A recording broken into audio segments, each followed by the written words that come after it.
Crier plus fort ne voudrait pas forcément dire qu'on a raison.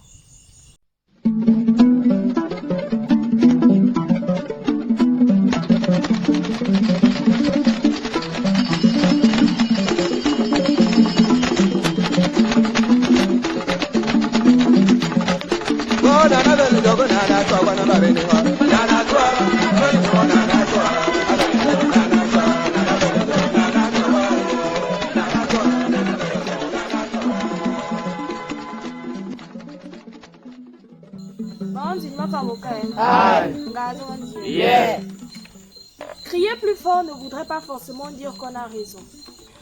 Nous pouvons facilement comprendre que les jeunes soient perdus lorsqu'il s'agit de nommer les êtres et les choses, et encore de les expliquer.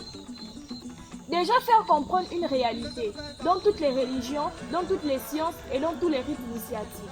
Il y a des modérés, des extrémistes et les sans-avis. Ces derniers suivent la vague au gré du vent de l'heure. Ceci dit, comprenons aussi qu'il y a le Buti et l'Ombiri. Ce que l'on peut facilement observer dans l'estuaire du Gabon, c'est que ces deux rites initiatiques ont des branches exactement comme deux grands arbres. On sait que la façon de dire est due au cercle géographique où se pratique le rite spirituel. Le problème de la confusion aujourd'hui dans notre pays, c'est que plusieurs pratiquent la religion chrétienne et viennent pratiquer plusieurs rites initiatiques. Et dans leur temple, ils ont unifié cela afin de contenter toutes les unités spirituelles qu'ils ont ramenées tout au long de leur parcours. Nous avons aussi d'autres qui ne connaissent pas l'enseignement de leur propre rite initiatique et le popé pour se rattraper. Créer des choses que nous pouvons remarquer de nos jours. Très souvent, les formations de ces deux cas ne sont pas vraiment achevées. Du méli-mélo quoi, du méli-mélo quoi. Les révélations ne sont pas en reste. Il faut une certaine expérience pour savoir si la révélation est propre à la personne, au temple ou propre à la branche initiatique. Encore une fois, l'expérience de l'encadrement compte énormément. Aujourd'hui, la jeunesse veut tout connaître sur les réseaux sociaux, sans d'abord s'enquérir du type de rite ou de la branche spirituelle qui est parcourue sur cette page.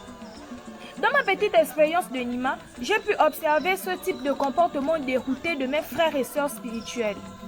Des fois, ils pensent ne plus rien apprendre des pères spirituels. Comme quoi, il n'y a pas un seul temple qui en échappe. En écoutant et en lisant mes frères et sœurs sur la toile, le constat est le même. Nous avons aussi le phénomène d'enfants spirituels qui vont chercher des informations à gauche et à droite, pour soit montrer qu'ils en savent un rayon, ou pour discréditer le père et la mère spirituelle. Vraisemblablement, l'auteur revient au grand pourcentage au patriarche du temple. Qu'il devrait mieux former les Nima, bien que nous savons que beaucoup de Nima s'autoproclament. Le décor ainsi planté, nous ne pouvons que déplorer la réalité et chercher des résolutions pour arrêter l'hémorragie. Déjà par la remise en cause et l'application de l'ordre et la rigueur. Être une personne aimante ne veut pas dire que nous devons accepter les mots qui minent nos spiritualités. Si nous ne faisons rien, ne nous étonnons pas de voir le ministère de l'Intérieur prendre des arrêtés et émettre des injonctions à notre encontre. Nous pouvons facilement comprendre que les jeunes bandits tirent la sonnette d'alarme sur la toile. Toutefois, faisons dans le respect de la culture bantoue et des traditions africaines. Les enfants ne peuvent pas venir parler des patriarches comme on peut le lire sur la toile. A-t-on déjà vu un enfant juger son père ou sa mère? C'est là tout le paradoxe de la spiritualité en Afrique. Il y a une raison qui justifie que les temples, les corps de garde restent toujours ouverts. C'est l'endroit de prédilection pour soumettre des inquiétudes de cette catégorie. Tout en restant respectueux, ce n'est pas celui qui crie qui a forcément raison. Bien au contraire, il pourrait par maladresse voir la raison changer de camp. À tout la bande, yeah.